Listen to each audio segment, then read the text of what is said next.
Nosso Senhor Jesus Cristo. Podemos ficar sentados, meus irmãos, minhas irmãs. Queria mandar uma saudação especial para os nossos irmãos que nos acompanham em casa pela Web Rádio Fidelidade. E eu gostaria que você pegasse a sua Bíblia no Evangelho de São Lucas, capítulo 15, versículo 11. Lucas 15, versículo 11 e seguintes. Página da Bíblia Ave Maria 1369. Amém? Disse também: um homem tinha 2 filhos. O mais moço disse a seu pai: meu pai, dá-me a parte da herança que me toca. O pai então repartiu entre eles os haveres. Poucos dias depois, ajuntando tudo o que lhe pertencia, partiu o filho mais moço para um país muito distante, e lá dissipou a sua fortuna, vivendo dissolutamente. Depois de ter esbanjado tudo, sobreveio àquela região uma grande fome, e ele começou a passar penúria. Foi pôr-se a serviço de um dos habitantes daquela região, que o mandou para os seus campos guardar os porcos. Desejava ele fartar-se das vagens que os porcos comiam, mas ninguém lhe as dava. Entrou então em si e refletiu: quantos empregados há na casa de meu pai, que tem pão em abundância, e eu aqui estou a morrer de fome. Levantar-me-ei e irei a meu pai, e dir-lhe-ei: meu pai, pequei contra o céu e contra ti. Já não sou digno de ser chamado teu filho. Trata-me como um dos teus empregados. Levantou-se, pois, e foi ter com seu pai. Estava ainda longe quando seu pai o viu, e movido de compaixão, correu-lhe ao encontro. Lançou-se-lhe ao pescoço e o beijou. O filho lhe disse então: meu pai, pequei contra o céu e contra ti. Já não sou digno de ser chamado teu filho. Mas o pai falou aos servos: trazei-lhe depressa a melhor veste e vestilha, e ponde-lhe um anel no dedo e calçado nos pés. Trazei também um novilho gordo, matai-o. Comamos e façamos uma festa. Este meu filho estava morto e reviveu. Tinha-se perdido e foi achado. E começaram a festa. Palavra da salvação. Glória a vós, Senhor. É uma palavra muito conhecida, né? Do filho pródigo. Um homem muito rico, tinha 2 filhos, e num determinado momento o filho mais moço se rebelou. Ele chegou para o pai e disse: pai, me dá a minha parte da herança, eu quero logo viver a minha vida, eu quero logo fazer as coisas que eu gosto, que eu sonho, que eu tenho direito. E o pai, amoroso, compassivo, atendeu ao pedido do filho. Deu a parte dele da herança e ele partiu. Eu pergunto a vocês: qual é o melhor momento para se pegar a nossa parte da herança? Depois da morte do pai, não é verdade? Já que existe uma herança, que seja depois e não antes. Mas esse filho, ele quis antes, ele antecipou aquilo que era seu por direito. Ele se rebelou. Nós fazemos a mesma coisa com Deus no nosso dia a dia? Com certeza. Todos os dias. Todos todos os dias nós chegamos até Deus e falamos: Pai, eu tenho direito, eu vou fazer aquilo que me faz feliz, aquilo que é meu, que eu gosto, que eu quero. Todos os dias a gente se rebela contra o nosso Pai Celestial, todos os dias. E o que ele faz? Ele faz como este pai do filho pródigo. Ele é amoroso, compassivo e nos dá a liberdade para fazermos como acharmos melhor. E aí a gente sempre sai para o mundo como esse filho. Sempre e quase sempre, ou sempre, a gente cai a ficha ou cai na real como ele caiu quando a gente quebra a cara. Aí o que nós fazemos? A gente cai a ficha, né? E fala: vou voltar para o meu pai. Eu achei até legal o jeito que ele falou aqui. Ele falou: vou voltar para o meu pai e vou falar que eu não sou digno de ser chamado seu filho, mas vou voltar, né? E voltou ao pai. E o que o pai faz com esse filho pródigo? Esse filho que se rebelou, que se revoltou, que achou que tinha direitos e que foi atrás daquilo que lhe fazia feliz. O pai corre ao encontro daquele filho. O pai vai ao encontro dele antes mesmo que ele chegue e o expulsa, o manda embora novamente. Não, ele o acolhe, ele pula no seu pescoço, dá um abraço, põe a melhor roupa, põe um anel no dedo, um calçado nos pés. Nem isso ele tinha. Ele comia a comida dos porcos, nem a comida dos porcos ele podia comer. Ele valia menos que os porcos. E ao retornar para a casa do pai, o pai o acolhe misericordioso, com todo o amor, como se nada houvesse acontecido. O pai perdoa o filho arrependido. Essa parábola nós podemos nos inserir facilmente nela, porque isso acontece conosco. Porque nós também nos revoltamos e vamos, e quando retornamos ao Pai, Ele nos acolhe. Ele está sempre disposto a nos acolher. A vontade dele é nos ter sempre ao seu lado. Então Ele nunca nos renega. Ele sempre está disposto a derramar a sua misericórdia. Ele sempre está disposto a nos fazer santos. Ele sempre está disposto a nos acolher. Esse Pai amoroso que está sempre disposto a nos acolher, esse Pai que nos amou primeiro e nos amou de tal forma que nos deu a salvação pela cruz, é o maior modelo de Pai que nós podemos ter.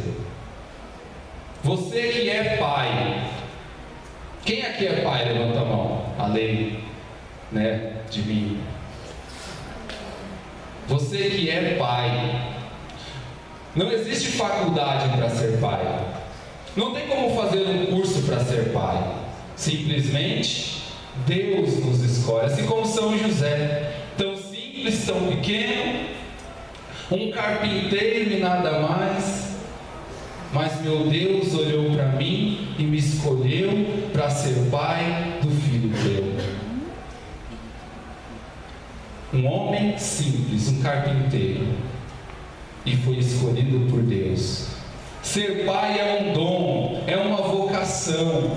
Deus nos escolhe, Deus nos capacita a cada dia.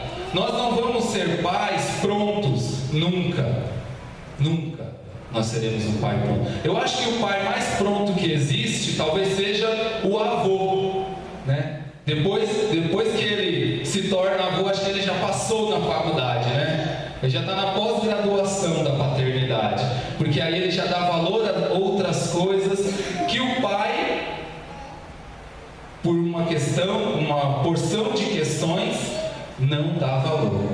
Não existe, como eu disse, faculdade, a gente aprende a cada dia. Agora tenho 2 filhos, estou na minha segunda experiência de pai, e eu cometi muitos erros na minha primeira experiência, muitos erros. Muitas vezes que eu podia ter sido mais paciente, eu não fui. Muitas vezes que eu tomei a decisão errada, que eu não soube falar, que eu não soube educar. E agora, na minha segunda experiência, eu já tenho essa experiência e eu já não cometo mais os mesmos erros. Mas como cada filho é diferente, né? É como os dedos da mão, cada um é de um jeito. A gente tem a oportunidade de cometer novos erros e novos acertos também. Então o pai tem que estar sempre atento ao seu filho. Eu acabei de fazer ali um trabalho, enquanto a gente rezava, eu estava estampando uma caneca que vai entrar no kit, né, que vai ser sorteado para os pais, né, que foi para os pais que compraram a rifa das crianças, né? As crianças fizeram a rifa, venderam. E ali dentro tem uma furadeira, né, para o pai trabalhar, uma toalha muito bonita para o pai usar e uma caneca, né, para o pai tomar um cafezinho. A caneca fui eu que estampei. E tinha uma frase interessante: o pai inteligente e sábio é aquele que sabe conquistar o coração dos seus filhos. O pai tem que estar atento ao coração dos seus filhos, porque o filho, muitas vezes ele não fala claramente, ele não expõe claramente o que ele quer, o que ele sente, o que ele deseja do pai. O que ele faz? Ele usa do seu comportamento. Esse filho pródigo se rebelou-se. Todos os filhos se rebelam também com os pais. Fazem birra, né? Dão aquele showzinho básico. Isso quando criança. Quando são adultos ou adolescentes, fazem coisas mais sérias, mais graves. Mas qual que é o sentido desse comportamento dos jovens, dos filhos? É chamar a atenção do pai.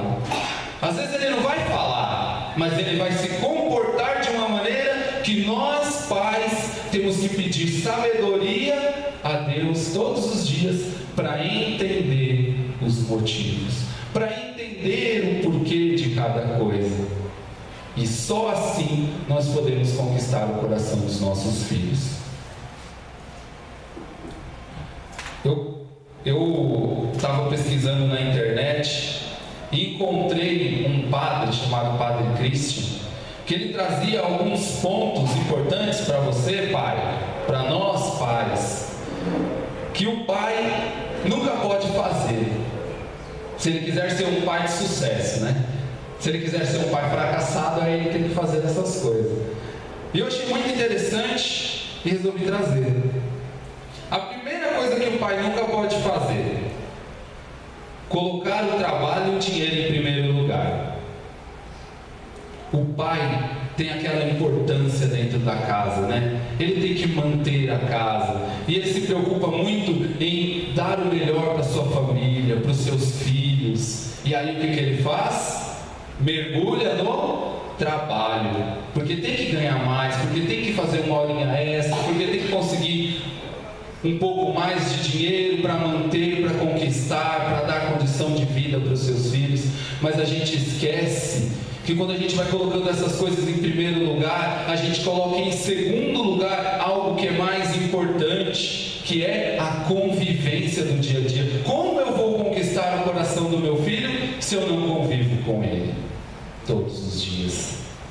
Então eu tenho que dar atenção, estar presente. Eu mudei de emprego agora recentemente. Eu trabalhava numa empresa, trabalhei 3 meses.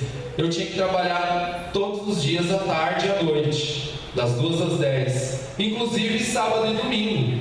Isso cortava meu coração. Todas as vezes que eu tinha que sair de casa, especialmente no sábado e no domingo, acabava o mundo para mim.